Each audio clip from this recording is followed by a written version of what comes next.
Starfleet Academy has always been a promise that knowledge matters, that curiosity can outpace fear, and that somehow putting a group of young people under impossible pressure will still lead to a better future. In the opening chapters of Star Trek Starfleet Academy, we return to that idea, not as a nostalgic ideal, but as a question.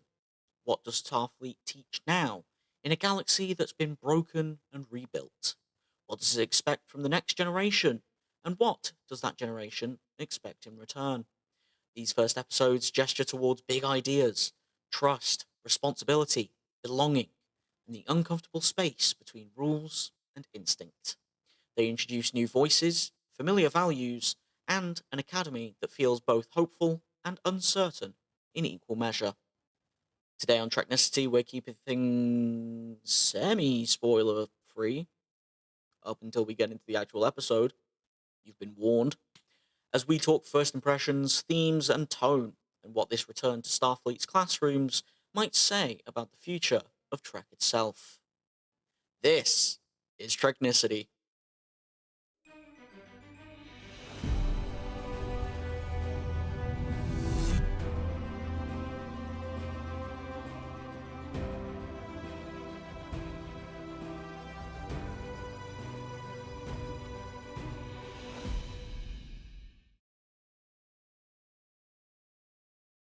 Welcome to Treknicity, a Star Trek podcast where we explore the Star Trek multiverse, one mission at a time.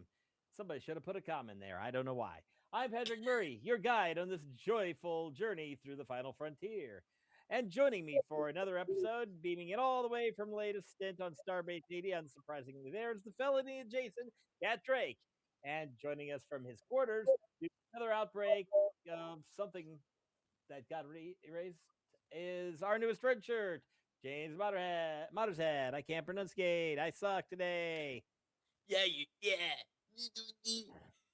It's on the screen. Also, I'll Hello. have you know, I was on Starbase 6-7. I hate you forever now. Oh, what the hell. In this episode, we get to finally talk about the first two episodes of Star Trek Starfleet Academy. And we get to figure out whether it lives up to all the hype and all the hate that it's been getting since the first reviews dropped. I mean, seriously. I've seen videos about how much entire walls of hate videos about how terrible this show is going to be. Yeah. With People nothing being to like, go. Star Trek's gone woke. It was woke in 66, folks. I think we've made that point. Woke since Didn't always live 66, up to baby. it. Didn't always live up to it. Didn't always, sometimes was downright bad about it. Turnabout Intruder, Code of Honor, insert. Oh, And Lars isn't here to hit the clip. So there. You got Lars, it? edit it in. Lars, edit it in, please. Then you shall have no treaty, no vaccine, and no Lieutenant Yar. But yeah, I saw, just literally video about video over how terrible this show's going to be. Yeah, and you know what I say to that? My only comment back is what I've got written right here. Yeah, because we've seen the first two episodes, obviously, because we're talking about them. James has punched through all 6 of the ones that we've got access to. Rinsed it dry. The what? Rinsed it dry. And yeah, from what we understand, this show is starts off good and gets a whole lot better. Yes. So No, I can't wait to see how it goes. And in fairness, I think to the trailers and all the hate, the trailers just don't do it justice. It's facts. Whoever's in charge of the trailer department for Paramount needs to be fired because they've not done it right. And there's a lot of good stuff in store for everybody. And I can't wait to talk about it. But Yeah. I can't. Yep. Well, we get to talk about the first 2 episodes. The first one. Now, my thoughts on the first one. It's pretty much does everything a pilot needs to do. It gives you a little taste of all the things. Sure, we get some of the teen angsty crap because it's teenagers. Of course, you're going to get some of that. We get some action. They're we not get the- teenagers. Yeah, late teen, early 20s. Yeah, like the main guy, I think he's what, 21, 15, 22? 21. Because he was 6 in the beginning, and then 15 years later, it's 20. So, yeah, he's 21. So, assume they're all around that. So, late Yeah. teen, early 20s. So basically, Starfleet Academy is just university. More or less. Yeah, that's what I'm thinking. But yeah, the first one, I thought it was more of a banger because, James, you'd mentioned because you got them watched first. You said it was a slow burn eventually to get to episode 5 where, yeah. Not going to say much more on that, but yeah. Yeah, and I'll admit it. I actually went in on this show wanting to hate it because I'm not a big Kurtzman fan by any means, but he's won me over. Yeah. And I'm not afraid to admit it. Yeah. He has won me over with this. Yeah. I was kind of a maybe on this. It's like maybe it'll be good, maybe it won't. We just have to see what the first 2 episodes because that'll set the tone and how teen angsty it's going to be. Episode 2, but also, definitely more of that. Definitely a lot of okay. Let's get back to being Star Trek now, the only good but bit, not bad. the only kind of bit that I didn't mind was pig vomit. Hey, you're spoiling it. He's in the trailers. Can we start talking about Yeah, spoilers? you spoiled Are we this. ready for You spoilers? spoiled. Nope. You spoiled the whole pig vomit thing. Look it up. Back in the 90s, Paul Giamatti was in the Howard Stern movie. I forget the name of the character he played, but they basically Howard Stern decided to call him Pig Vomit because he looks like a pig, and he made Howard Stern want to vomit. And he was this asshole character just that was over the top scenery chewing because it's Paul Giamatti. Yeah. But And now yeah, I have but now he's stolen playing that. part Tellarite, so kind of a pig. So he's going to be pig vomit from here on out. And I think that now, is there anything else we want to do before we hit the spoilers? No, just sit back and enjoy the ride is what I would say at this point. Oh yeah, Yeah. so we're at that point. So it's time for spoiler time. Okay. So James, let's start off with the first episode, Kids These Days. Yeah, so I think it's probably worth pointing out that the episode breaks with a fabulous new intro for the 60th anniversary for Star Trek, which I thought was a really lovely touch. Except for one thing. They left out the Cerritos. They left out the I'm Cerritos. pissed. I am a little bit annoyed at that, but I thought it was still beautiful. But yes, that was a big sticking point for me is the fact that the Cerritos was not there. We got every other ship. Well, not every other ship, but every other legendary ship. Every other serious ship. You got the lower decks. Enterprise, Oh. Enterprise A. There was Enterprise D. We got the D. Defiant, we got Defiant. Voyager, we got Discovery. Hold on, you skipped. Sorry. NX-01 Enterprise. Oh, yeah, XO1, yeah. Discovery, Pike's Enterprise, and then the Athena, which is our new ship. Yep. The So- Athena is a beautiful ship. Oh yeah, And- when we get to that, we're going to talk about the ship. I'm guessing it's a sticking point for whoever created that new intro because I'm assuming that they just weren't involved in lower decks and were bitterly resentful of the fact. But it obviously- did stick out like a sore thumb. Obviously, they left Prodigy out too, but they've kind of mostly ignored Prodigy. Oh With God, they did, didn't they? I think I've had a bit of a Mandela effect. I actually thought the Protostar was in it, but I think you're right. It wasn't actually included, was it? no, they didn't. They didn't mention the Protostar or any of them. So Which is odd considering the age range of this show. But Yeah. Yeah. Odd. But yeah, well, they considering they've mostly abandoned Prodigy. I'm not going to complain too much about that. It's the whole thing, but they don't completely ignore Prodigy. We'll get to that in episode 2, I believe. Yeah. So So- we're before we start spending the next 20 minutes dissecting the actual 30-second new intro for Star Trek 60th anniversary, we'll move on. So we start off with the absolutely delectable Holly Hunter doing the voiceover, giving a bit of a recap on the burn, and explaining the kind of backstory of why Starfleet and Federation is fractured over the last 100 years, because the petulant child blew up the galaxy and everyone's in a bit of a sticky situation. But then we quickly move over to an unknown desolate planet at that point, with a mother and son just looking at the stars, talking to each other, talking about their travel plans, wanting to get to Earth, and the villain that they're trying to get away with, which we later find out is the put Noose Bracker, AKA Big Vomit. yeah, Big vomit.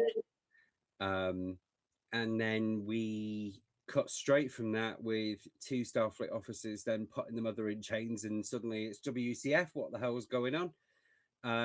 We then clip to a hearing where RK then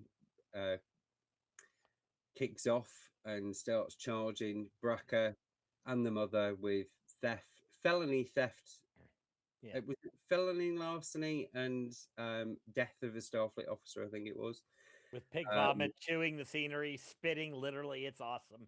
Yeah, the mother is obviously pissed at RK for some reason, because it looks like RK's gone back on a deal that they've made behind the scenes to keep mother and son together.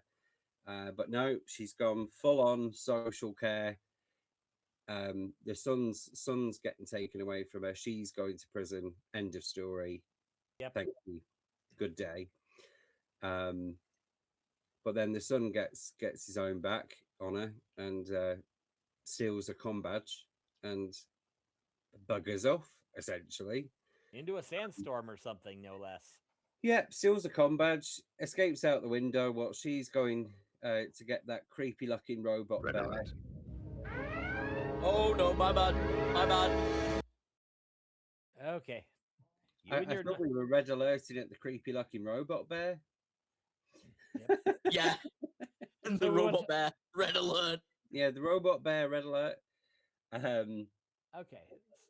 So that was our intro to that's our intro to series with with the young version of Caleb Meir, who is probably going to be our most important character in the first 2 episodes. Yeah, and that's the backstory. Is RK's been an absolute thorn in the side for mother and son, and Yep.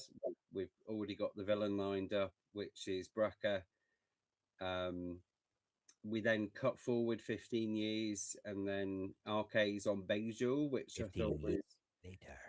15 years later, and she's on Bejor handing out ice creams to what looks like human children. I thought that was a bit of a miss. It was like, why not hand out Jumja sticks instead of like literally bog standard ice creams that they're handing out to children? Somebody was flipping. She's obviously left Starfleet, and she's teaching on Bajor, which is a nice little callback for Deep Space Nine, which is great. It's really good to see. I wonder if we'll get there in the future again. Oh, well, we'll have to see them, won't we, Patrick? I without going into any more spoilers for any more possible episodes that we may discuss. She's obviously left Starfleet to become a teacher. She's on Bajor. Enters in Admiral Vance at this point. So callback from Discovery. Admiral Vance comes in, gives her the explanation of they're moving Starfleet Academy back to its good old home, which is San Francisco, and he wants her to run the show. she reluctantly agrees after he sweetens the deal, saying that he's found Caleb after all those years and he knows where he is. And she reluctantly agrees to become Chancellor of Starfleet Academy, and then buggers off to go find him instead. So we then pan straight from Bajor back to I think it's prison at that point, isn't it? Yeah, Where some some really. Oh yeah, no, there was the was it? This is where he was oh, in we've the missed a shuttle. bit. Haven't we? We've actually missed a bit, haven't we? Yes, the whole prison shuttle. Yeah, because Oh, he's become a prisoner. I'm sorry. Yeah, that was. He's been a very Yeah, naughty that was boy. before we cut to Bajor. He Yeah, gets into a fight, and then they eventually yes, really there's an cool action shuttle scene. fight. Yeah, He's kicking ninja ass. fight. He's kicking ass. He steals the shuttle. He then gets caught again, back in prison. Um, so RK finds all this out, reluctantly becomes Chancellor for Starfleet Academy, goes back to prison to cut a deal for him because she feels really guilty about the situation for the mother and son that she only knew for 5 minutes, and then offers him a slot in Starfleet Academy and thinks it's a really good idea for him to use all of his prisoner intel and experience to come and learn stuff at the academy. Yep. So he agrees to get bailed out of prison to then join an academy that people spend years trying to get in. To be fair, that was 900 years ago. Yeah, a lot could change. A lot can change. So yeah. Now, one thing I saw on this, obviously, one thing I didn't realize is how small Holly Hunter is, She's because tiny. when She's so tiny. because when Caleb runs up to Captain Ake, it's like just the height different. Yeah, it's She is ridiculous. literally the same height as her character out of The Incredibles. But she's also, but she also still somehow dominates the space when Oh she's yeah, in, which is impressive. Yes. Are you here to see Edna Mode? and she's so fabulously eccentric as well. Yeah, But she brings a lot of gravitas to the role, and we'll get into we'll definitely Of get course into she's that as we go on. eccentric. Of, yeah, of course she's eccentric. She's part Lanthanite.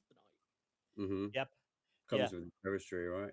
And I will And I'll point that out now is the thing is she is not quite as absolutely batshit crazy as Pelia, but she's just she's just eccentric and weird and quirky enough that it enhances the character who's also a good solid captain. Yeah, I think she's if it like was to describe it with kind one word, I guess it would be spicy. Yeah, that'll work. Spicy. Not batshit crazy, which is our Pelia. Anytime we hit Pelia watch time. Just a little bit spicy. Don't Um, remind me of Pelia Watch. Oh, don't worry. At some point, they're going to get her off the ship. Scotty will take over, and that's it. so we've understood the backstory. Obviously, we've now got the setting, which is Starfleet Academy, lined up.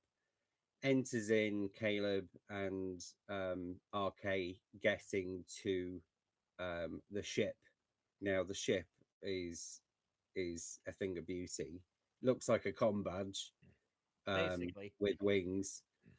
yeah. When you look Um, at the com badges they're wearing, it's the Athena. it is the Athena, but it is a beautiful looking ship.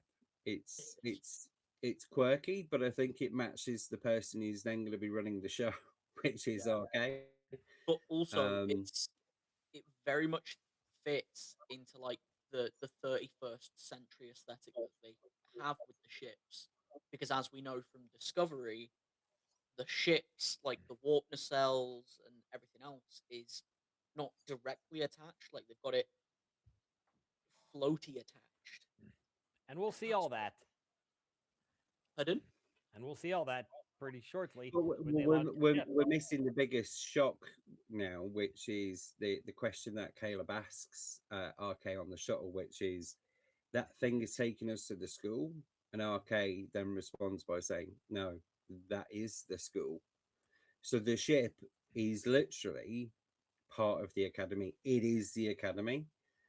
So we don't get to find out how that works. How does a ship in space translate into an academy in San Francisco? And we find out a little bit later on. Mm. But I thought that the, was a sh- beautiful plot. Yep. the So ship being the school, Yeah, it's the magic school bus. it's a magic school bus. Yeah, magic. except 3,000, 9,000 times better. Hell yeah. Yeah. Like, dude, the wings on the back and the like the with the middle bit, like what? Yep. But It's we'll deal with that when the ship launches. Let's go into the ship. mhm. So Yeah. yeah, so we arrive at the ship. It's huge, and when we first Huge. see the interior of the ship, we enter in on this massive atrium. There's lots of hustle and bustle. Clearly, cadets have already landed on the ship, and everyone's running around, either looking around or speaking to staff or other officers.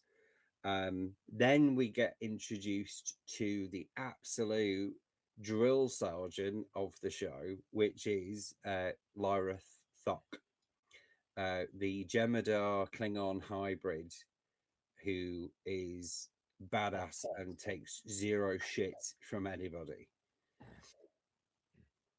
So immediately, Caleb is taken down a peg or five by getting ordered to do press ups there and then, because he's mouthing off about not wanting to wear a uniform, and being a bit of a rebel with RK. And Doc beautifully takes him down and gets him doing press ups. You get your Yep. ass on the ground now. And we get a Klingon then. Yeah, so that we then get to meet Jaden, who's the quiet Klingon who's yearning to learn and not die with honor. He's a scientist. He's a scientist, and he is awkward for a Klingon, I would say, but beautifully awkward also. Yep. I was instantly curious about his character and where it was leading. I think I know where it's leading, and we're not going to talk about that. Yeah, That we're not doesn't going to talk happen about it in the first 2 episodes. yet. So after Jaden and Caleb then meet, they then get sorted out. I put in the summary about get sorted into the houses, because when they go up the stairs, it was such a Harry Potter moment of which house am I going to be in? Am I going to be in Slytherin? Except Or with a lot less transphobia. Anyway. Way less transphobia. Yep. So yeah, a lot less transphobia. So Caleb obviously has decided that hasn't decided what division he is. So he gets, instead of the gold, red, blue, he gets black. So he's absolutely a rebel, non-conformist already. So And that's he rebel and then- tip number 49. then transporter haircut and uniform. Yeah, instantly gets converted into a standard issue cadet through the power of technology, which I thought was a nice touch. I'd love to know how they actually changed the clothes and hair, just a flick of a switch through a force field. That it was Because it's funny. Star Trek. Beautifully done. Lasers. Was beautifully done. So at this point, then we then get onto the medical exam, and then enters in the absolutely amazing Robert Picardo. So we get to see him. The doctor is back and The older. doctor is back. Of course.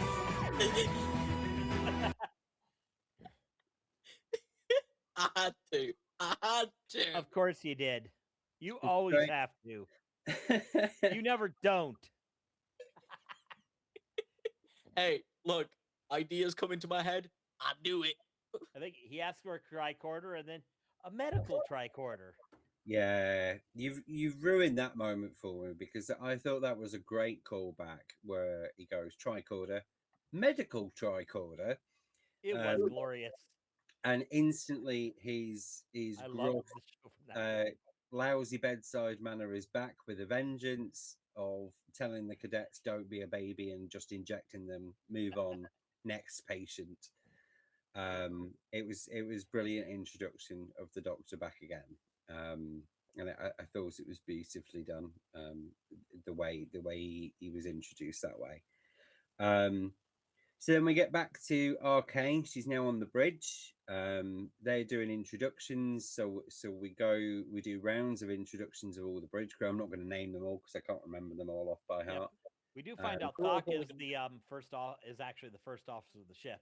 Yes, yes, and Cadet Master, I think was the title she also got, wasn't it? Was it Cadet Yes. Master?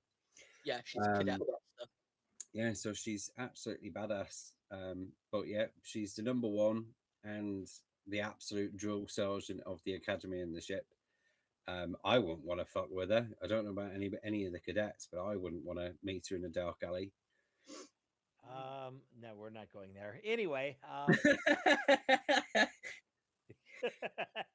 So, after all the introductions, Arcade then sits in the most unceremonious way I've ever seen a starship captain sit in a chair, but then starts playing about with all the seating adjustments, and I've never seen that before. And literally, you just see her doing. it's hilarious. I love It that. is. I It's absolutely loved that. hilarious. And it was just a subtle little detail that I thought, all right, okay, I'm appreciating the kind of comical value, but also the advancements that they've made in seating over the last 700 years. They finally actually got a captain's chair that a captain can adjust.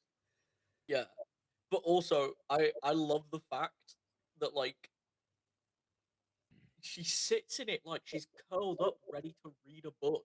Yeah, Which happens which happens sometime later in the episode anyway. So Yeah, it's so she's good. so unbelievably bohemian already, and I loved her for it. I mean, that was one of the strong introductions to the arcade character. It instantly made me fall in love with her. For the non-serious nature she took her responsibility, but also serious at the same time. Serious at the same time, exactly. So anyway, we move on. So at that point, she gives a very inspiring speech about returning back to San Francisco and it's the first time in 200 years. These are the first tranche of cadets that are ever going to experience that. More inspiration, and then they go into warp. Don't forget the big wall of people, which you literally have to pause just to read all the names because all the major characters are on there. I think I saw Tawny Newsome somewhere on there. Yeah, so It's all like Pike and Sulu and Yeah. And Oh yeah, Kim- all the major characters. and Kim finally got a promotion. Holy shit. He finally got his promotion. Yep. finally. I'm trying to remember what the rank was. Was it Admiral? I'm sure it had him down as Admiral Kim. Oh, like they're gonna give him an admiral. I mean, what, like one Kim got a promotion in lower, one of the Kims got a promotion in lower decks. All the others were still ensigns. So we know. But so let's get on to meeting the rest of the main characters. Yeah, so we then skip back to the atrium or one of the corridors off the atrium, and we meet a couple more of the cadets. So the next ones that we see are Sam and Genesis. So Sam's this awkward kid. She's trying to make introductions to other cadets. Yeah, it's the one with a massive hair.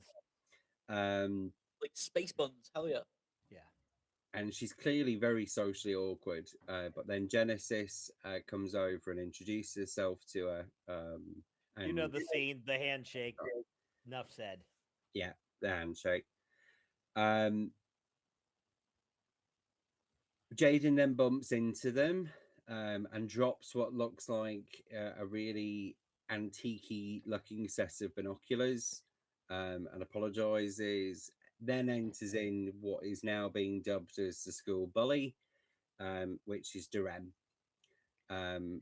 Picks up Jaden's binoculars and kind of just there's a bit of back and forth about not giving them to him.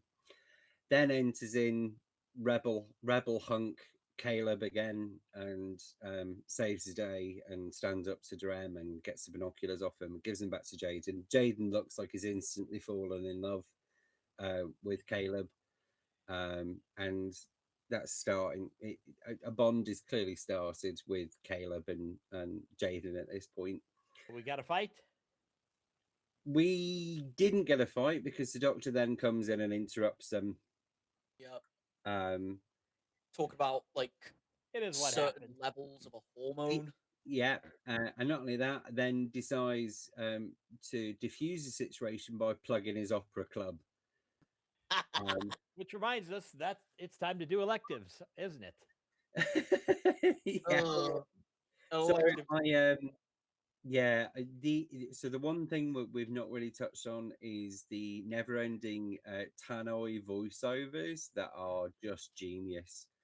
So I think that's the second one that we hear in episode 1, which is it's time to experiment with electives. I love the that point one. here is they're just trying to get everything they need for a pilot episode so we can get everybody and everything introduced. So yeah. You know what I love about that Tannoy? What? It's voiced by one of America's favorite talk show hosts, Stephen Colbert. Is that? Shut up! I didn't even realize it. I didn't. Yeah, it's Stephen Colbert. James, scroll back up on the script, up to the top. Quick cast reference. What's the first name on that list? Stephen Colbert. Yeah, it's all right. Okay. I'm Now we collectively dyslexic. Electives. I love that this entire episode is summed up by one sentence. How to Starfleet. How to Starfleet.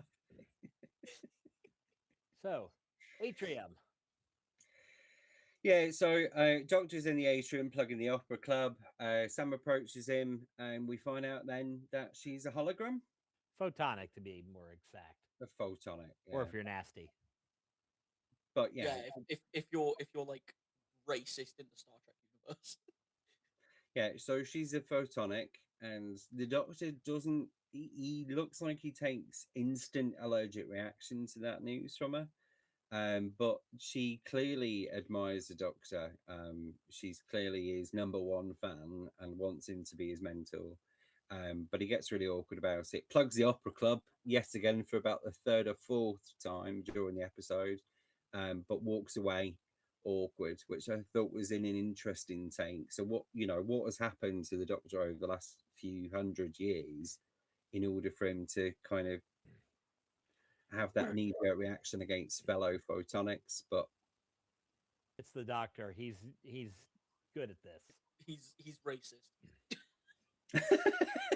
Pretty much. So what's happening next?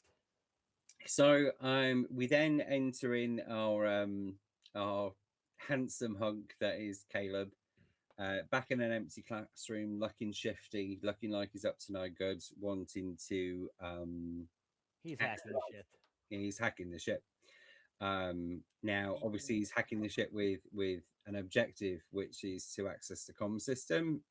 He's trying to contact Mother Dearest via the code that we then find out from the beginning of the episode.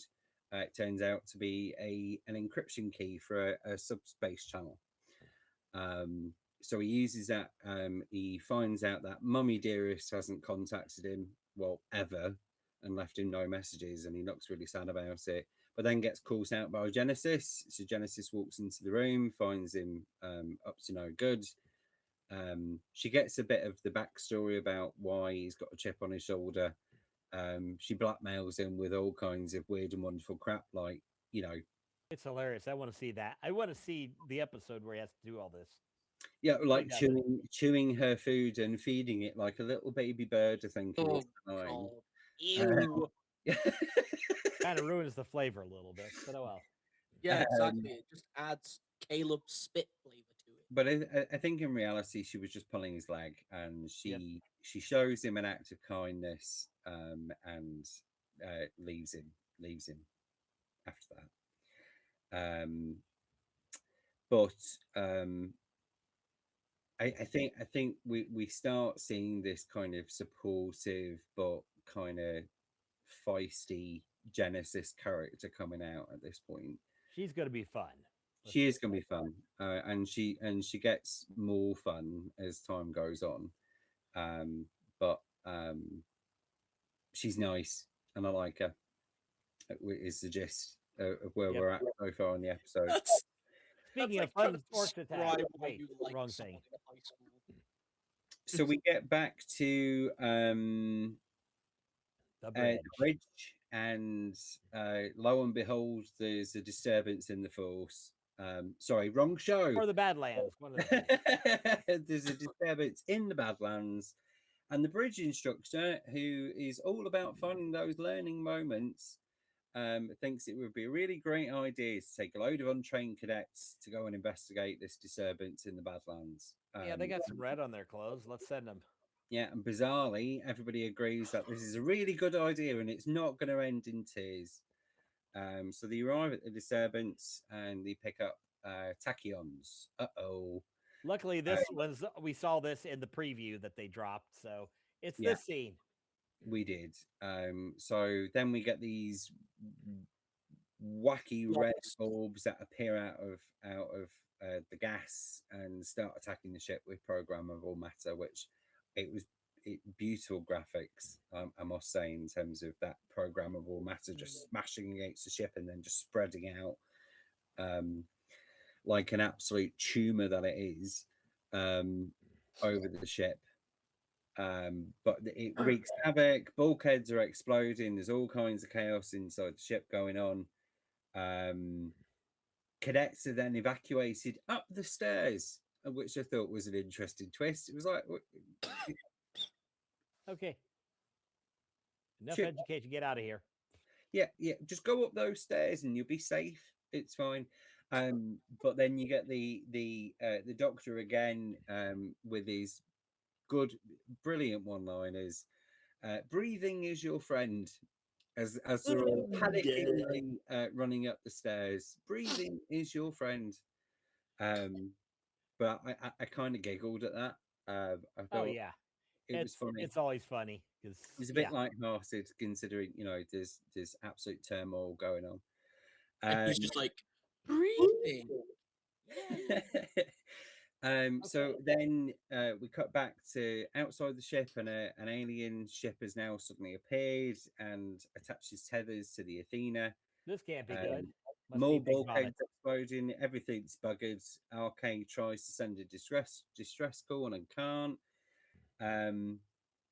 Then cuts back to the corridor. So everything's a mess. Bulkheads are everywhere. Everyone's waking up from the floor. And we find out that Thok has been injured and is trapped under a bulkhead. The terrified cadet, literally, I think, credited as the terrified cadet in the show. She is. Just randomly walking down the corridor, going red alert. Maybe they'll give her. Maybe they'll give him a name. Maybe they'll give her a name again one of these days. Maybe it'll be terrified cadet number 1. Oh no, she's in both episodes. She was saying Terrified red alarm. cadet number 2. Red alert. Red alarm.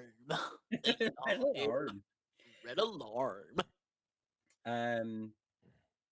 So where are we? So Thok is under the bulkhead that's dropped from nowhere. A terrified cadets walk past shouting red alert. Caleb and Genesis then try and get her off the bulkhead off Thok. Emergency lights not working, which they never do. Let's be honest. All the auxiliary secondary systems on a starship always fail in the hour of need. That is tradition at this point now for all those systems that go wrong simultaneously. Brilliant design. Also, side note: don't forget they get Thok freed only to find out she's got something jabbed in her. They got to go heal her ass. So Sam lights up the place by just tapping her photonic hand against the wall. They manage to get the bulkhead off Thok, and then they get her to the medical bay. So in the meantime, on the bridge, pig vomit then appears on the bridge. We call it Sorry, Giamatti, we're calling you pig vomit for the duration. Please, no. Yeah, so he's then speaking to RK. RK and Brekka exchange jibes. He explains he heard Caleb's attempt to find Mummy. So obviously he's intercepted the communication Caleb's tried to send to his mother. He's got curious. He's found the ship or laid a trap for them in the Badlands and caught them in the act. He takes issue with RK taking him to the academy for some weird reason because he's feeling extremely paternal about the child that he screwed over with his mother 15 years ago. But it's suddenly all RK's fault because she split them up and ruined their lives, and it's all her fault. It was an amazing sense of reverse psychology he was trying to use against her, but she wasn't having any of it, thankfully. So his demands at that point come in. So he wants the warp core. He tells RK his entire plan for some reason. He actually literally goes into the nth degree of everything that he's then going to do and tells her up front all the things that he's going to do. I was like, It's for Giamatti chewing scenery. The cool thing, though, is he did all this as a hologram that didn't flicker for the first time ever in Star Trek. yeah, true. That was me. And then he poofs off the bridge. Yeah. RK is then stalling for time. She goes along with it in terms of offering up the warp core, but in secretly she's trying to work out how the hell to get out of it. Caleb then calls the bridge saying he can solve it with him apparently being a master code breaker of programmable matter, which we then find out that he's an expert in. She gives him his chance to shoot the shit, and then we find out what happens later on.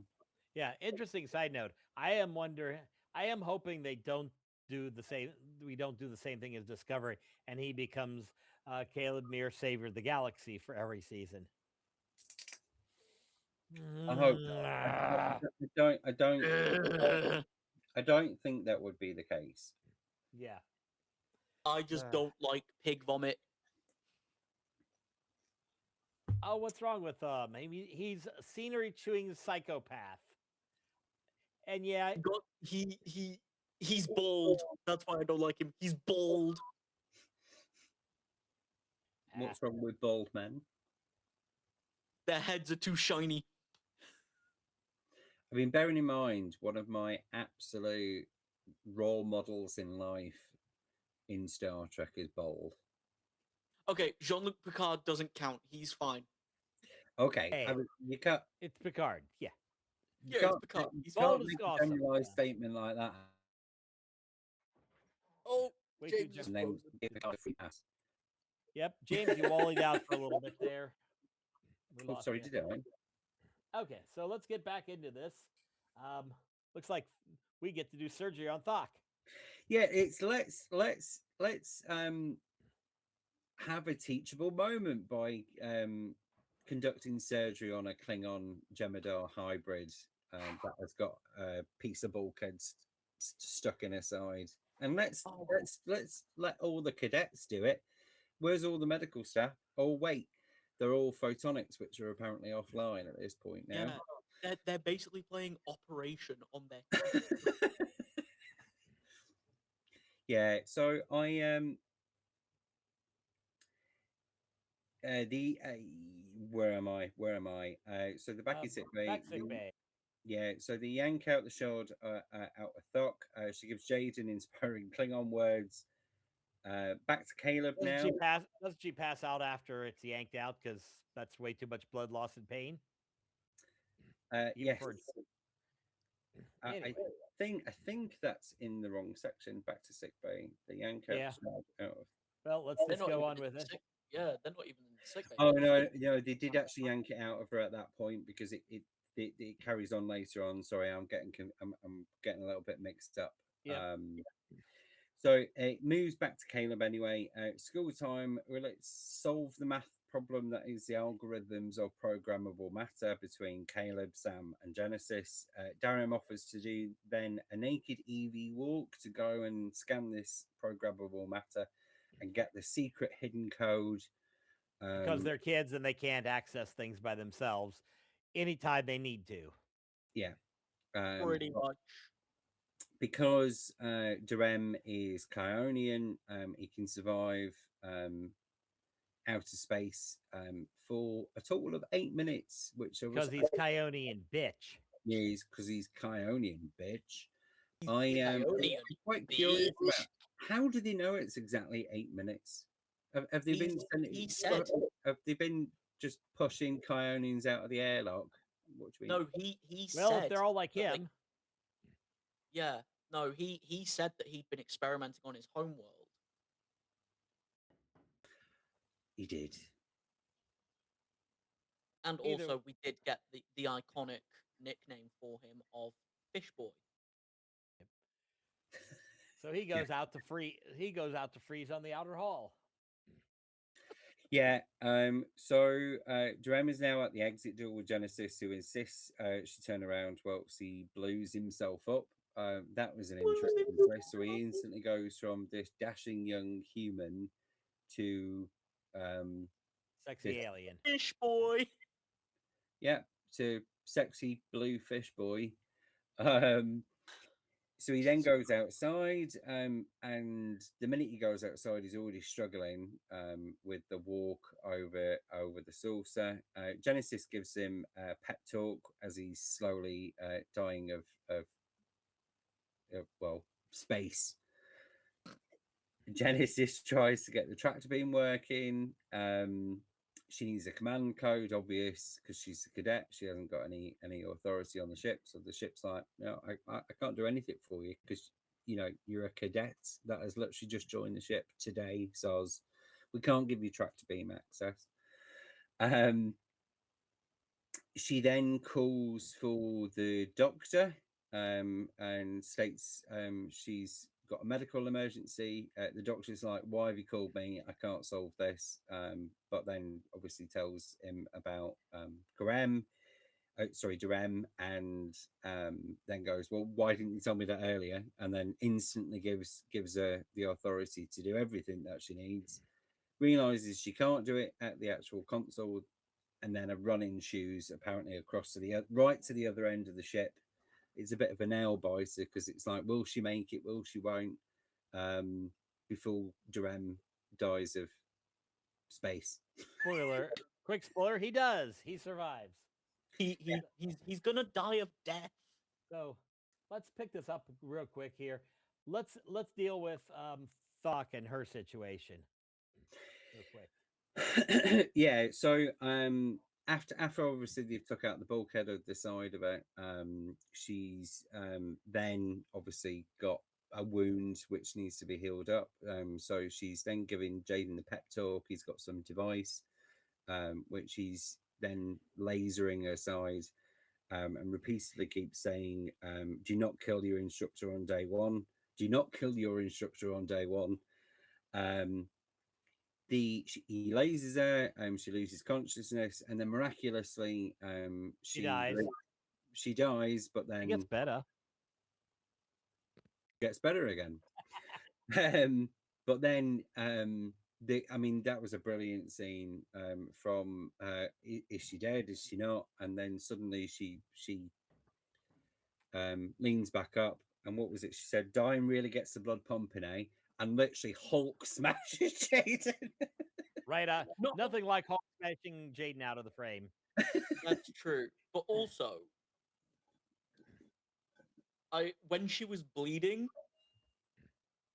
it looked like she was just bleeding milk. Yes. I think the whole I think the whole prospect of that is because of that the catch so white. I think it's probably a bit of a reference to that with the part Commodore. Could have been Pepto. At least it wasn't the Pepto blood. Could have been. Other quick interesting side note. I noticed when we hear her stop living and then come back, it's the original series beeps. So that was a cool little audio. Hell yeah. So let's get down to the saving the ship. Back on the bridge. Yeah. So back to the bridge. The warp core is breaching at this point. Arcane is then calling for everyone to abandon ship, getting the escape pods, evacuate, and then we find out that this is all a ruse. But Baraka is wise to her cunning, deceptive tactics, right up until I think was it the last couple of seconds that of the countdown. Um, That he beams off the ship. The ship is saved, and that's it. We think it's all over, but it's not. It's not quite over. because Caleb's Um, running up and he's got his thing and he's going to save the day. Except yeah. So Caleb obviously is still trying to solve the problem of getting rid of this programmable matter off the ship. Yep. And enters in Bracker again. So he beams back. Um, having now realised that it was just all of a ruse and is pissed and instantly finds Caleb for some reason and a fight ensues. dramatic. He does go on I to a would bit. call that a fight. That's a one-sided ass kicking Yeah, it for was the a most bit. part. But he starts yelling him, telling him some bits about what happened 15 years ago. Bracker gets distracted, a fight ensues. Caleb gets rid of the programmable matter by accidentally pressing the button that solves the problem. RK orders Bracker's ship then destroyed because they've got back control of the ship. The end. Or is it quite? Bracker screams in peril after realizing his ship has been destroyed. Abandoned ship by nicking an escape pod is conveniently found on the Athena that no one apparently can then retrieve, and buggers off along his merry little way. Yep. So The that scene brings us ends. to Earth. Yeah, so we finally then get to Earth, Yay! which is right because we've been promised Earth all the way through this episode from the very beginning all the way through, and we finally get there on the Athena.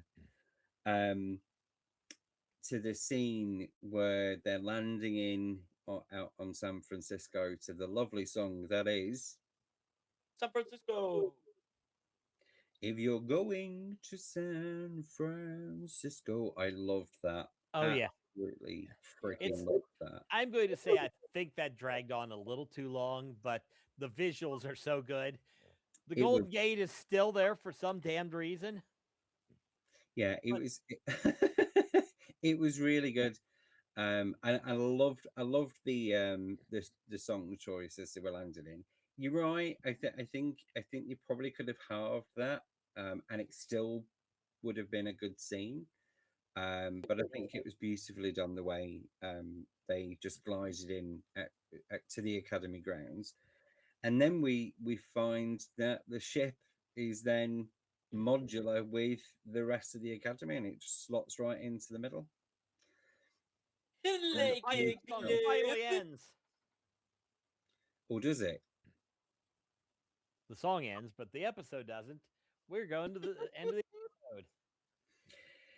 episode. Yeah. So it's now night time. Back to Cadet Rebel Hunk and RK. She's telling him off and explaining why yet again she's given him the benefit of the doubt. How many is this now? It's about 10 benefit of the doubts. She gives him a slap on the wrist and yet more deal cutting in shoes. She wants him to stay subject to performing hours of menial labor and offers him to help him find his mother, which is lovely because that's all she wants to do in life. She explains how she lost her son to the burn and sees Caleb as a redeemer. I'm not him, he says. She walks up to him at the window. He agrees to stay at the end because he was reluctant about staying. And then it ends with her saying, "Don't screw it up." Yeah. The end. So let's see. So overall, what did everybody think of this episode? Kat, you've been said the least so far. So episode You know one. what? I mean, it was the English. Yeah, like you guys didn't invent that. I do you want me to go, Cat, while you're collecting your thoughts? Yeah, my Go ahead. I thought it was a good opener. It obviously got the backstory. It introduced the right number of characters. I thought. The one thing I took issue with in this episode is there wasn't a need to put them in instant jeopardy straight on early doors with the whole ship in the Badlands thing. I think it was just a little bit too early. I think they could have done that either on episode 2 or episode 3. I think it would have still worked, them traveling to Earth, maybe having some kind of drama in the middle of it all. But it just felt unnecessary to progress the story on. That being said, though, I love Paul Giamatti as the villain. I think he did a really great job. The big shit. vomit. Um, I'm loving all the characters so far. There was a lot. There was a lot going on in the episode, so it was ridiculous. I mean, I've had to go back to my notes just to remind myself of who's who and what's what at times, because there's an awful lot going on in the show. But that being said, I thought it was a beautiful, brilliant opening. Yeah. Yeah. Um, Oh, sorry. Cat, go ahead. No, I mean just the whole first episode, the kind of scale and the advancement that you see is just absolutely because I mean, granted, it is post burn, so we've seen some of this stuff before in like the final seasons of Discovery, but to see kind of that little starting bit on the penal colony with Caleb and his mum, played by Tatiana Maslany, also known as She-Hulk. Um, the other thing with it is just kind of seeing how society has evolved around that time as well. Because I mean, you wouldn't expect to see just this wide selection of people all together. I mean, granted, sometimes you would, like in, I don't know, Strange New Worlds or something like that. But like at this point in time, post burn, to see so many communities mingling, it's pretty fun to see. It was And bringing everybody back to the table, right? Which was kind of exactly, the general theme of the entire episode.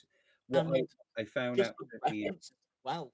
The references yeah, were and the callback to Bajor I thought was an interesting twist, because it was like they can't be just doing that just for a few minutes. There's got to be something else afoot with that.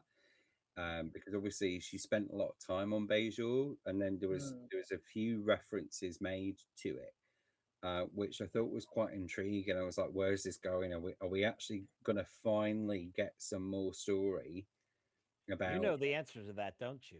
Deep Space Nine and other arcs to this? Where is it going? Is what I was left with watching episode 1.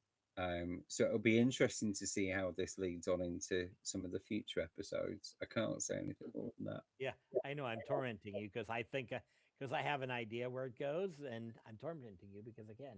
So the thing was, you would describe this as more. You guys have described this because I was the last to see the first 2 episodes. You described it as more of a slow burn in the beginning. yeah, Episode 1 was not a slow burn. It was, let's put as much as we can in the first episode because it had to do the heavy duty of introducing every character, introducing the ship, bringing some stakes, getting backstories, and setting up a good story that lasts a whole episode. I think it did that job really, really well. Obviously, yeah, I can see where getting into a fight in episode 1, not the mm, best, but it gave all the characters a chance to have to push themselves beyond, which is Yeah, I kind of think the theme of Starfleet Academy is being the best you can be. I think what I meant by slow burn is slow burn in terms of the way I felt about the series and where it was going. Yeah. So I didn't instantly fall in love with this from episode 1. And but as you will see from like my views on episode 2 and onwards, I have gradually grown to absolutely adore the show. I cannot wait to watch the rest of the episodes. Because yeah, that was the thing is episode 1, I got locked in. Everything was clicking for me to the point I kind of want to watch it a couple more times and Yeah. Oh yeah, we've enjoy. got our main characters, we've got our villain, we've got our ship, we've got our Yeah. settings, all of it's laid out for us. And just the immediate stuff where the episode was resolved, we still have Caleb's story going on. We still have Pig Vomit. We still have a lot of all these little threads. We don't know where they're going yet, but they've been set up. So, Mhm. so Mm. any last thoughts, or are we good to go on that No, one? we're good to go, and I can't wait to obviously share all our thoughts with all the other episodes that are coming out on this. I'm really excited about the direction it's going in. Yep. Okay. So that brings us to episode 2, beta test. Hell yeah. I like testing them betas. Wait, Patrick, you that was can't wrong. say that. I'm terrible. I don't even. Yes, you are. You're horrible. But Don't worry. you know, we get an amazing opening from RK. Uh, Yeah. there's one thing I've learned to be true. If you want to serve the galaxy, make your Make bed. your bed. Make your bed. I missed, Make your Yeah. bed. I missed that in the beginning, which makes the end of the episode make more sense now. Continue. Exactly. So, as we come into the episode, we find out that we're in the fall semester. RK is giving inspiring speeches once more to all of the nerds. Class is in session with the doctor teaching xenobiology. They all have snot rockets to take care of for 5 days. We move to Fishboy and Caleb just completely going at each other. It's funny. Next scene, it's the War College Chancellor talking with RK. You know, they're going on about working together, and then it just slam cuts to Thok just screaming at cadets, where we get the reappearance of terrified cadet because she's the one that Thok is yelling at. Terrified cadet number 1. Exactly. And Thok just utters this one line that, kind of funny, is just, I can always spot the runner. It was glorious. It was It brilliant. was. It was brilliant. So, obviously, we cut back to like a montage with RK's monologue about diplomacy and exploration. It's a welcome back to the academy, and there's fireworks. And welcome back to Starfleet Academy. Yay! So this is it. Episode 2. Class is in session now. No Yeah, work exactly. there, guys. It's literally welcome to Starfleet Academy, intro, and then just straight into it. Yep. So yeah, if nobody else, I think that's pretty much it. If nobody else had anything to add, Yeah. let's go into it. So immediately, like first scene, you see someone walking across, and you're like, "Wait a goddamn minute, is that Rock Tark?" We're like, I was like, "Yeah, we're like 700 years in the future. How could that How? happen?" It wasn't. Nobody but knows. Yeah. Nobody knows. But we see someone who looks like her walking down the corridor. yeah, there's another great little nod to Prodigy, which I loved. Yeah. Finally, Prodigy gets some love in the main universe. Yep. So then we have Caleb, Sam, and Jaden just kind of sat together exchanging notes on classwork. It's room assignment time. You get to find out who your roomies are. But not before Caleb starts bragging about like, "Oh, look at me, I saved the ship. Boo, boo, boo. I'm the one that makes all the people get the hots for me." And yet he was the one who put them in jeopardy in the first place. Genesis Yeah, points this out. Yeah, Genesis did point that out. Caleb opens his door, finds out he's been room partnered with Fishboy. They're both. Woo! Because of course, Boo! We don't like Fishboy. Boo! he'll grow on us. Yep. So next thing, we cut to Thok, RK, and the Doctor in the lift, talking about Academy business. But RK is just like she becomes an iPad kid. Uh, so Thok is discussing the delegation of Betazoids who are coming to discuss establishing relations again with the Federation because after the burn, uh, Betazoids decided to cut themselves off and set up a big bubble. Caleb and Fishboy are in RK's office to kind of get her to change the room assignment. RK's response: "Suck it up, Buttercup." That's the way to do it. Yep. Uh, RK dresses down Caleb Yet for again, the bajillionth time. He keeps 67th time. trying. Who knows? Yes, we learn from this point he's been repeatedly trying to get out of the academy and escape over the fence. Yep, he has. But she wants him to stop and work with her. He's been looking for a planet called Goya 5 or Goja 5. I think Goja it's Goja 5. Yes, because Goja 5, Gonorrhea he 5? heard that from Pig Vomit in the last episode. They can't find it. Obviously, because of that, Caleb has trust issues with her. So it's it's a bit dooky. Doc tells RK at this point then he needs Gets his his ass ass kicking. kicked. Yep. I More love, talk I about love the gruff Cockney Jem'Hadar Klingon hybrids. Yeah. That is the drill But sergeant of this the show. accent is what threw me off with her. She's awesome. I love every bit of She her. is. She's great. In a weird, Um, weird, sexual way. So then they keep talking about the Betazoids. Apparently, they're bringing in their youth delegation too. That Because kids. Yeah, if it wasn't for the youth delegation, then the Betazoids wouldn't be coming back to talk relations. Yeah, this Well, the episode children are our so future. far, had the whole theme of I believe the children are our future. Teach them well and let them lead the way. Exactly. So, RK, Vance, and the War College Chancellor are all talking in the atrium. The Chancellor wants to hold the talks at the Academy. The War College, stiff, is against it. RK argues it's a learning experience. It should be at the Academy. They talk about what happened to the Betazoids during the burn, closed themselves off, sealed the borders, made the bubble. They are basically just stressed the fuck out, being like, yo, these talks need to go well. We need the Betazoids. Missed the most important part of the scene. Ake's running around barefoot. Because She is. It's it's Ake. weird. She's just walking around with her dogs out, dude. Like, just, if she's Like walking this. around. There we go. We No. Don't worry, I kept it moving and didn't get so you didn't see the actual foot. Did That you well. not notice how baggy her pants were at the time as well? Yeah. She's like ridiculously baggy trousers with barefoot.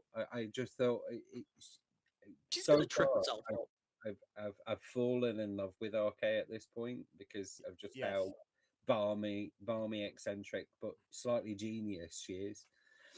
Exactly. She's the best. RK is basically just arguing that the children are the best hope for the talks. And Vance, being Vance, he just vetoes the War College nerd and is just like, yeah, we're doing it there. We're But stresses the doing it point there. of we need to show a united front and be one big happy family in front of the Betazoids. Exactly. Like empaths and telepaths aren't going to figure that shit out. Yeah. Yeah. So yeah, obviously this is going to be the let's meet the Betazoids and get them back into the Federation episode. Wonder how they're going to do that because they wouldn't lose, would they? No. Who knows?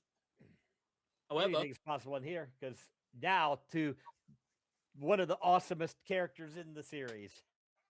the greatest person ever has come back. Tilly? Jack Reno! Oh, you're talking Reno, not Tilly. Okay. Yeah, we haven't seen Tilly yet. Yeah. No Tilly. Worst part of episode 1, no Tilly. Guess what the worst part of this episode is? No Tilly. Exactly. So But we get Reno. Reno is back. She's teaching the cadets her usual dry humor, sarcastic tone, everything. The classroom, the projector in it just craps out. Because she catches Caleb looking for Goja 5.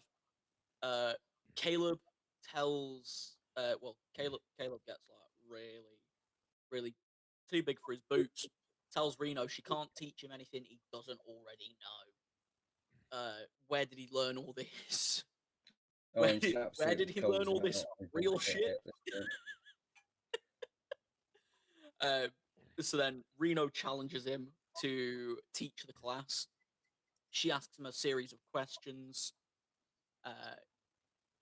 She's basically doing this to prove that he's not paying attention and that he needs to be more engaged. The class, she pretty much just says, "What do I know? I'm old and boring." I love the sassy nature of that, though. She's so great. Yep. Class ends with Caleb covered in snot, and one of those happy, cheerful holograms is just like, Just sprays him with basically what looks like fire extinguisher foam. yeah, but it freezes the snot because somebody decided to let their snot break on the floor. Mm. I wonder who it was. Sam. Anyway. So we go from that to escape number bajillion and one. A hologram has tried to stop him. He does something really cool, just keeps spamming it with questions to the point where it breaks. It's like when you manage to finally stump ChatGPT. When we say spamming him with a load of questions, there's a slight plot hole here because he asks the hologram about 4 questions before it glitches out, right?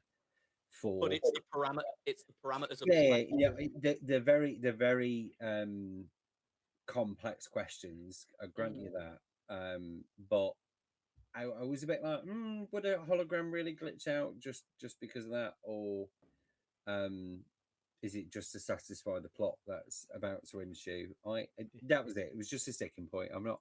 It's a plot thing. Yeah, it's like we need a moment where he messes with the hollow trying to get him. Let's move on. Yeah. Hell yeah. So he glitches the hologram out. A mysterious woman appears and asks him where he's going. He's like halfway over the wall at this point, too. Yeah, he's like basically over the wall, and she's that pretty that she stops him from going over the wall.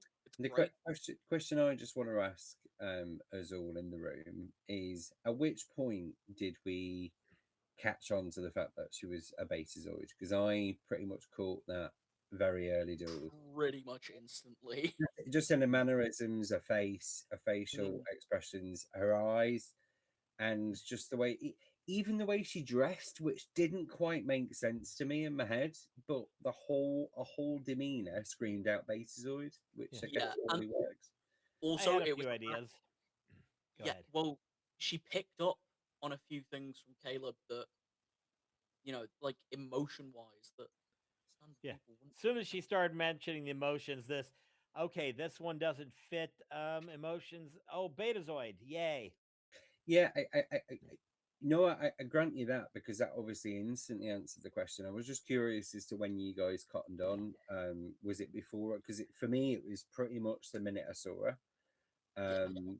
She carries herself with that kind of poise and posture that a Betazoid would. Yeah.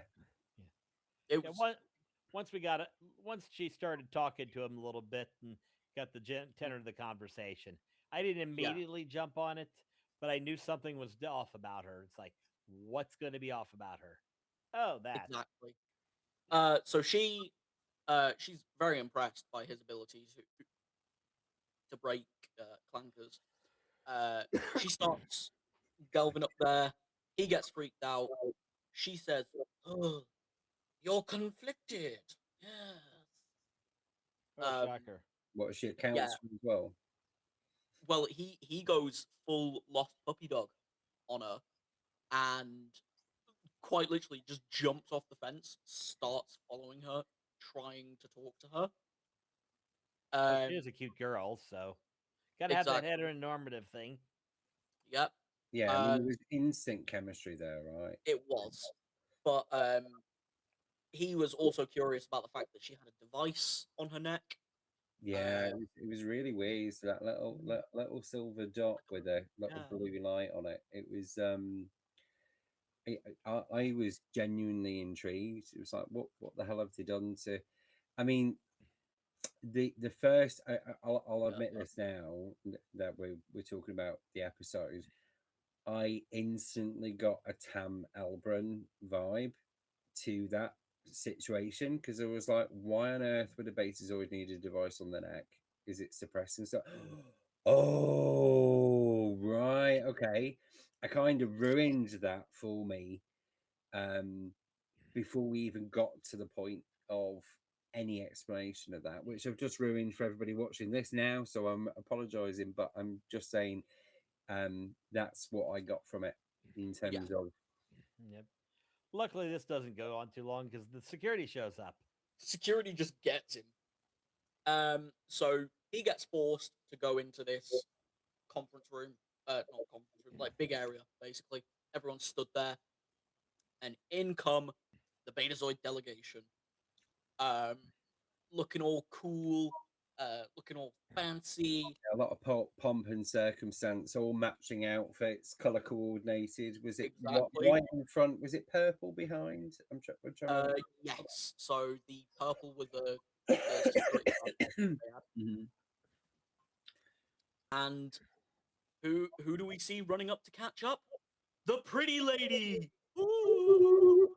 AKA Princess Leia of Beta Z. Pretty much. Princess Um, Leia or Princess Lay me? Oh, wait. no, Princess Lay her. Jesus Christ, guys. Sorry, there's a lot of eye candy in this show. Yeah. Vance addresses the Betazoid president. It's an apology for the Federation failing them. They want them to rejoin. President is stubborn and makes unrealistic demands. Vance pretty much is just like, nah. Yeah, I mean, what was it? They wanted 12 starships guarding the system at all times, or 12 starships, 5 seats on the council, and the ability veto ability to for any anyone new who Federation members. They wanted, they wanted. wanted complete control. Mhm. Um, the talks basically keep going. The Betazoids want security, and Vance is just like, "Yo, let's take a break." We've talked for 2 whole minutes. Yeah, but he's just like, "Yeah, let's take a break. Let's have a Kit Kat." Yeah. Quick Yeah. side note: you forgot as they're sitting, Caleb gets marched in, thrown down in a seat.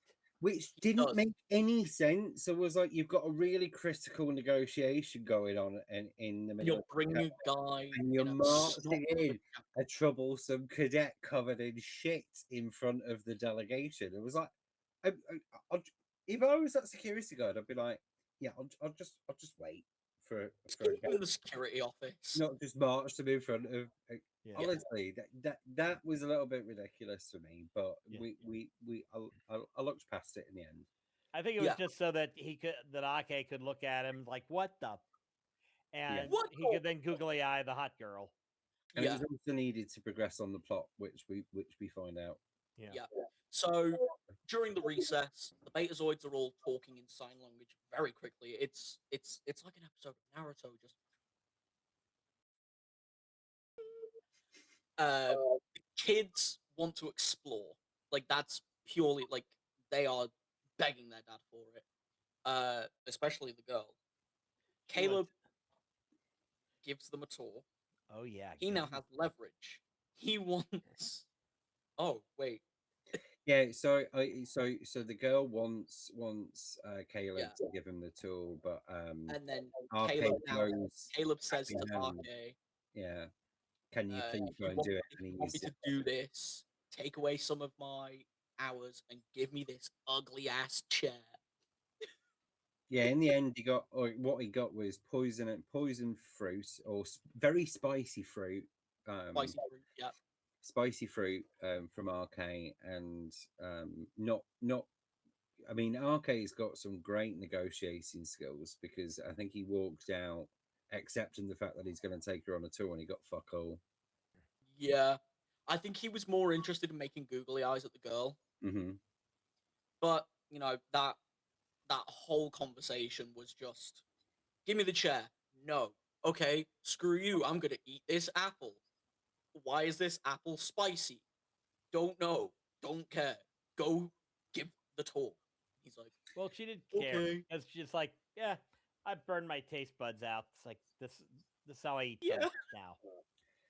But I So think she wins the day, doesn't she, by just saying to him, what was it she said? People will live and die by what happens today. So I he's think just like, stressing the he's importance just like, one out. cool. Love it.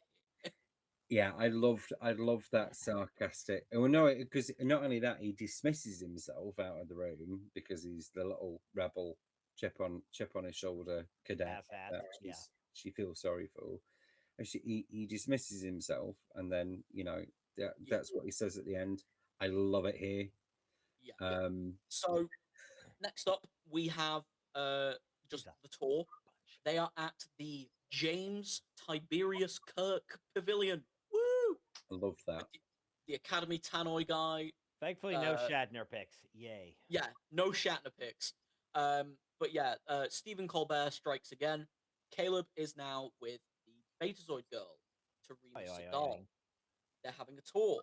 They are outside. She's talking about how she's never been off world before.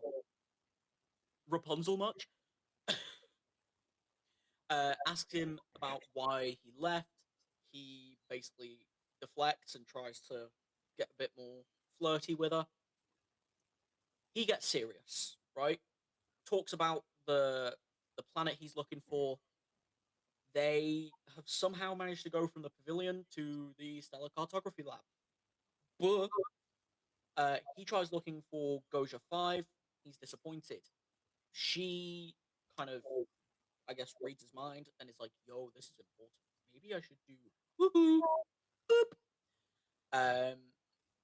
This goes So five. she pretty much offers him a deal. Let her in. She'll help him find the planet. For some reason, her hand contains a lot of secret Betazoid government data. Like, I love this little hand scan over any device, which a Starfleet console. Compatibility. Here's a load of Betazoid government data for you. No problem for the guy I've only met an hour ago. whoa.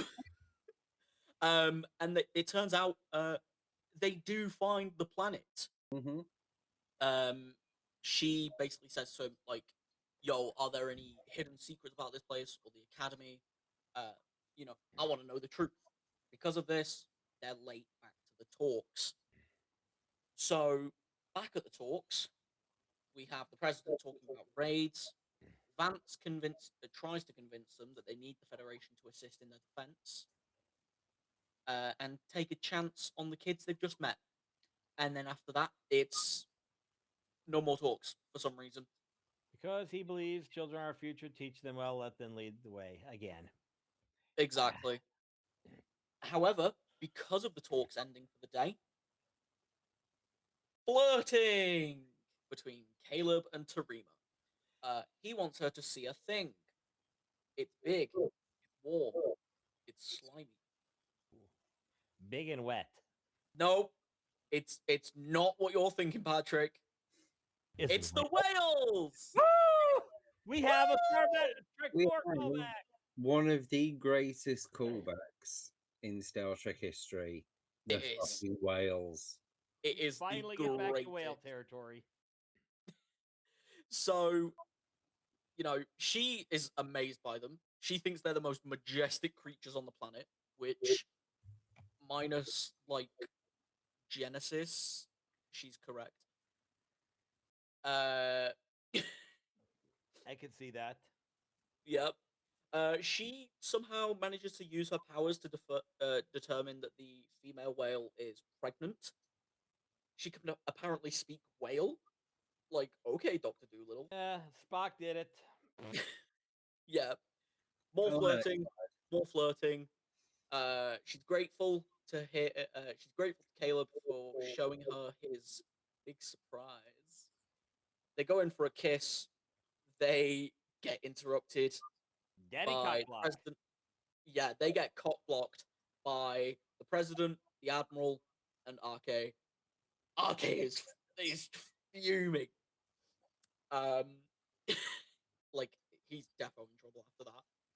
Later that evening, opera singing with the Doctor. Pa, pa, pa, pa, pa, pa, pa, pa, pa, pa, pa, pa. That was He fun. is- Robert Picardo at his absolute finest. He is just He, absolute. yeah, Picardo has to be just enjoying this. I mean, you can just see this is what the hell? Yeah, Like, the smile on his face is just. This had to be. Can I do opera? Sure, let's put you doing opera. It's the Doctor, right? The character is synonymous with operatic singing. It had to be done. It had to be done. Yeah. I was just so grateful for the fact that they brought it in so early, and I'm kind of glad the fact that they didn't introduce it straight away on episode 1, apart from the opera club. But we knew where it was going to lead to, which then led us to this in episode 2, which I thought was great. I think the wait kind of pays off because he's mentioning it in episode 1, but we don't get to see evidence of it, and then later on in episode 2, and it's like, holy crap, this white boy can sing. And it was a great use of it, having the delegates from Beta Z holding a reception in the atrium. It was beautifully done. It was. So yeah, it's a reception of delegates. The president of Beta Z tells Vance that he prefers the War College. Because why? Why would you care about the war nerds? Vance just keeps yapping about the Federation government returning to Paris. The president responds by saying that the Betazoids are not receptive to change. Sam talks to Genesis, asking why people keep asking her to be chill, which honestly, she should. She really needs to chill out. Yeah, Back for to the a president. Photonic, she's very self-conscious. She makes Tilly look reserved. Tilly season 1 of Discovery looked reserved. Yeah, no, that's true. Fucking Tilly.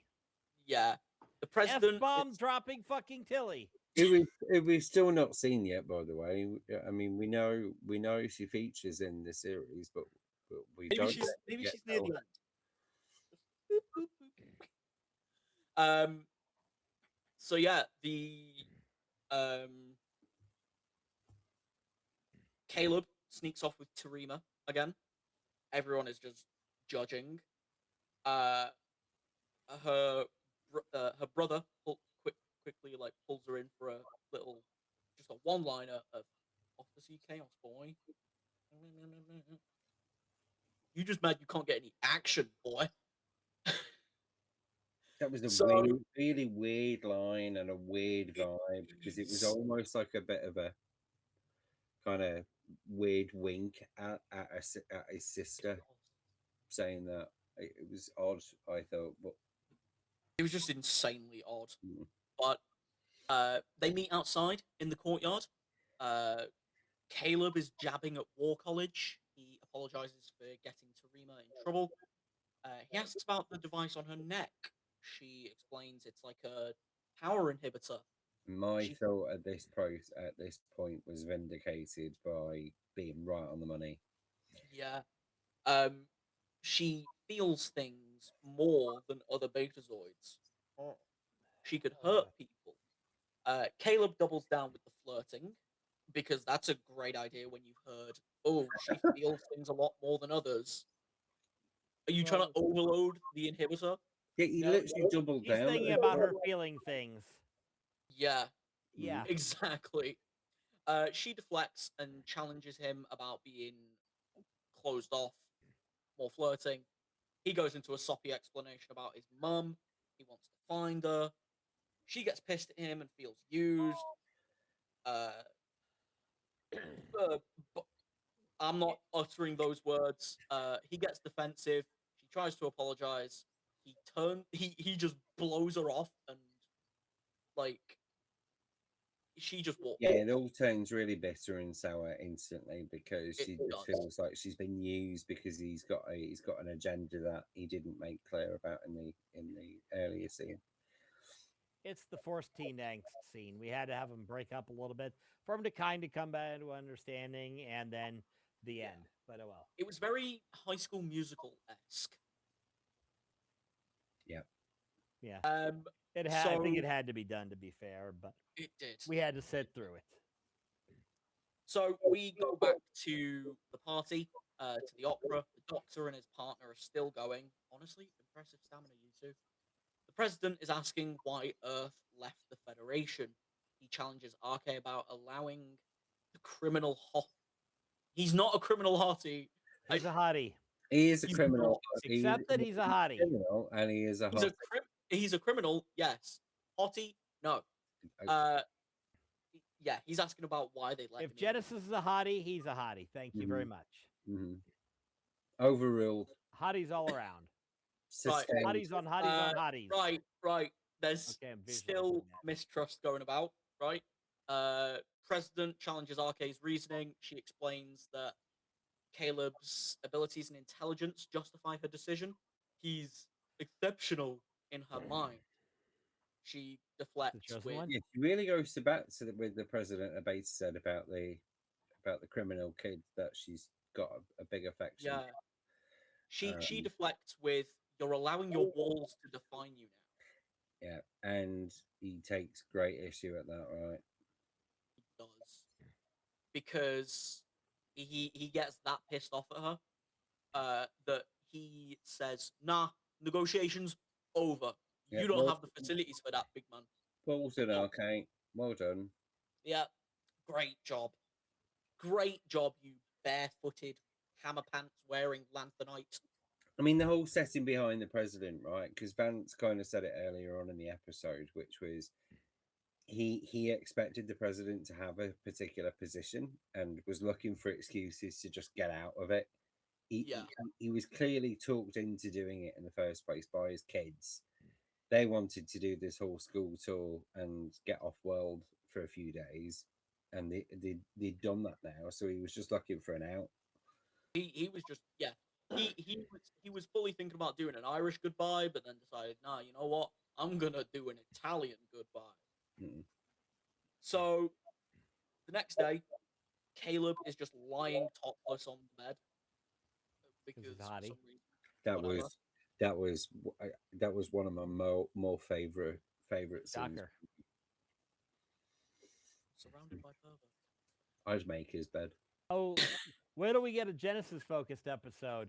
We're gonna be called. Jason's gonna be called pervert. RK comes to speak to Caleb. always- Has a heart to heart. She says that he can go. She can't protect him. She tries to convince him to stay, and she'll continue helping him. She's basically just chatting about his mum. She walks out.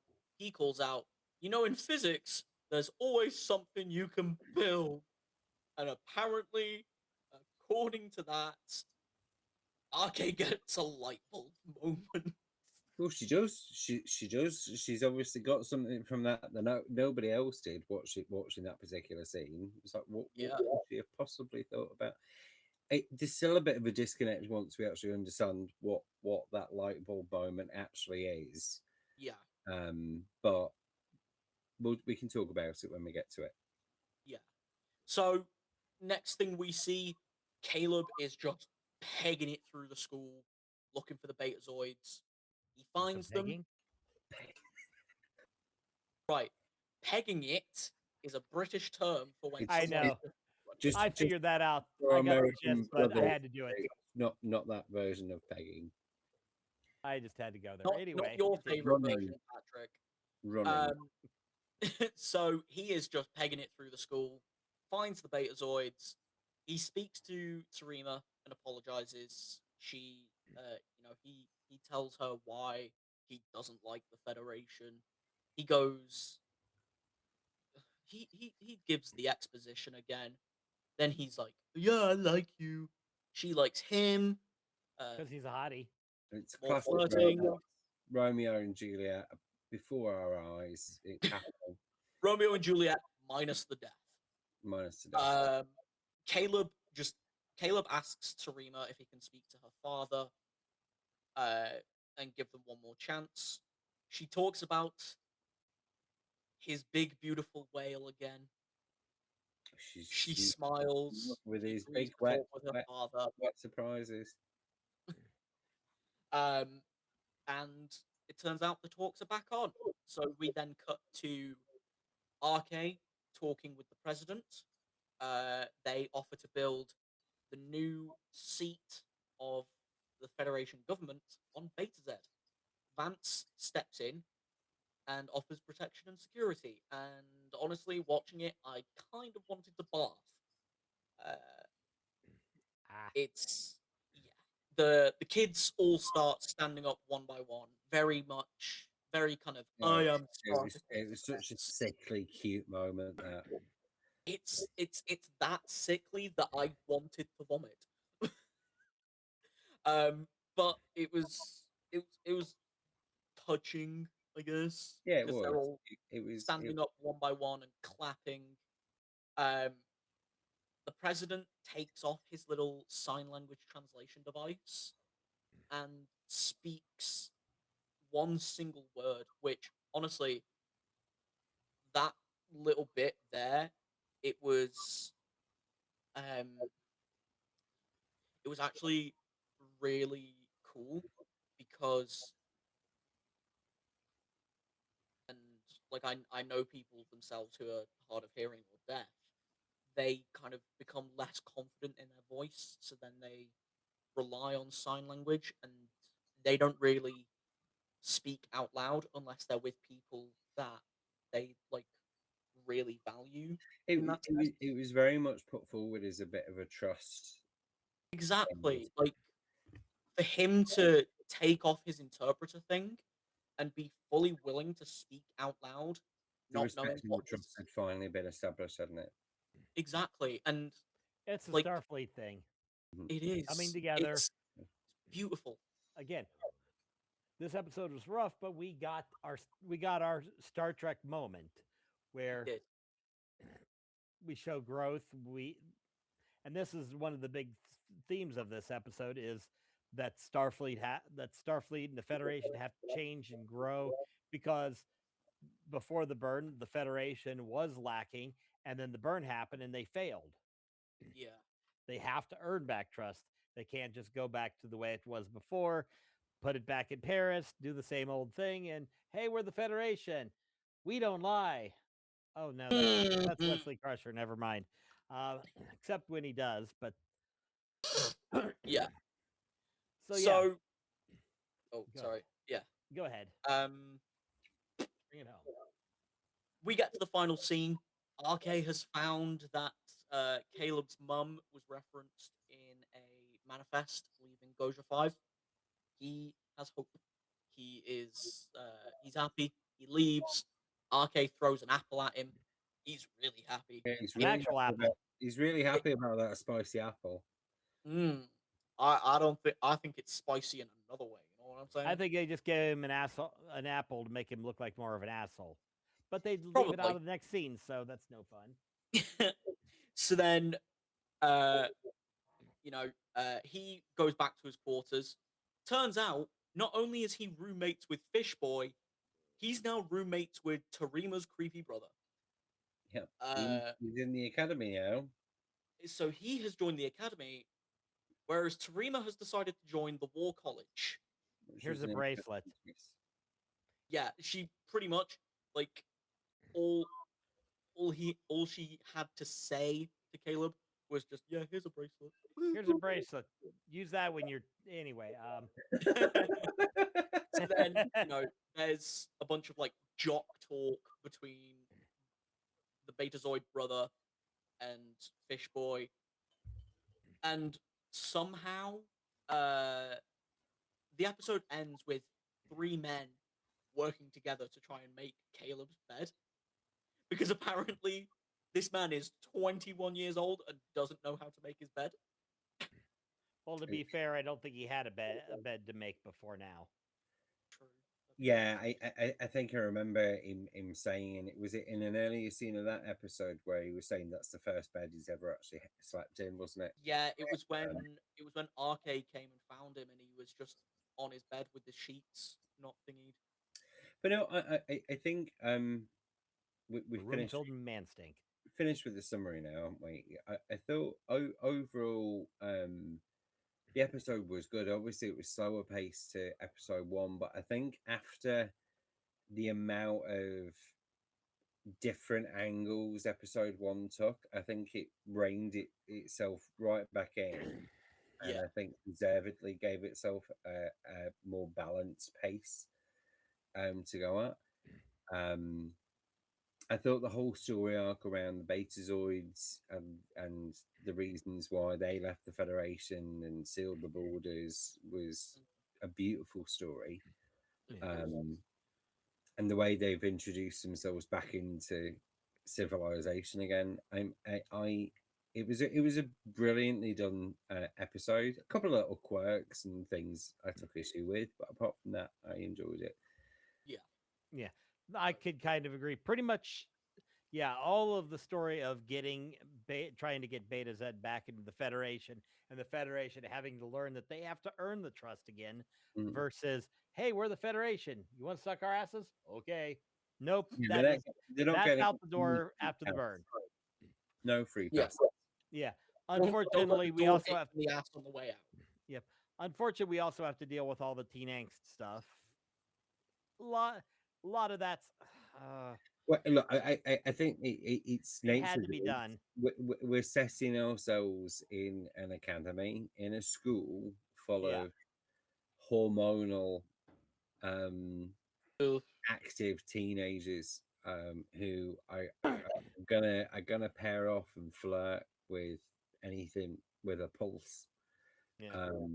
So I think it's one of those things that comes with the actual type of show that they've brought to the table with this. I mean, don't get me wrong, Yep. they're not leaning too hard in on that. I mean, this episode had an insane amount of flirting with it, but it needed it for the Yeah. whole story to progress and the plot to come to life. So Yeah. I'm overall I'm really happy in the direction that this series is going in, and I look forward to seeing what else it brings to the table in episode 3. Maybe they should No, bring already. Tilly in.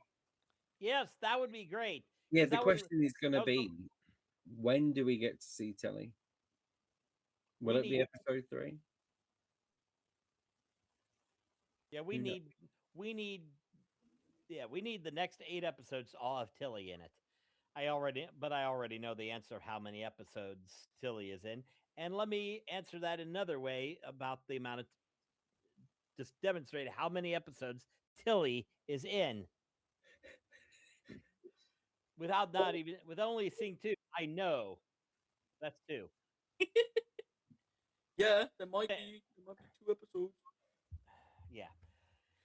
But yeah, ultimately, waiting. I'm ready to watch more episodes because I want to see where this will go, even if we're going to have to deal with more cringy teen crap. I mean, It is my what it favorite 3 characters, which I think we should all do. RK is number 1. The Doctor and The Reno. I just love seeing her back. Yep, they are all the older characters are all fun. Caleb's probably my least favorite. I think Caleb might be my least favorite of the kids. From well, from a character perspective, I would agree. aesthetically speaking, I would say number one. Yeah. Purely from an aesthetic level. There are a few here I kind of want to take a look at, but yeah. But again, I have the whitest selection for eye candy. Thank you very Right. much. You say the whitest. Widest. Oh, Not white. I was gonna say, I was like, bloody hell, what a way to end. Okay, okay. Let's get out of here.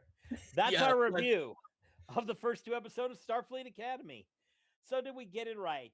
Did we miss anything? Agree, disagree? Please let us know. Thank you for joining us here on Treknicity, where we discover all the discoverable discoveries of the Star Trek multiverse. Yeah, that was 10 to history. Okay, I'm your host, Patrick. I'm Kat. And I'm James. Be sure to like and subscribe to our YouTube channel at Treknicity.com, as well as visiting all of our socials listed here, or find us on your favorite podcast service such as Spotify, Apple Podcast, iHeartRadio, and Amazon Music. If you have ideas for future episode subjects, please feel free to drop a comment in this video, DM us on any of the social media accounts. And as always, rock out with your Spock out. See you later, people.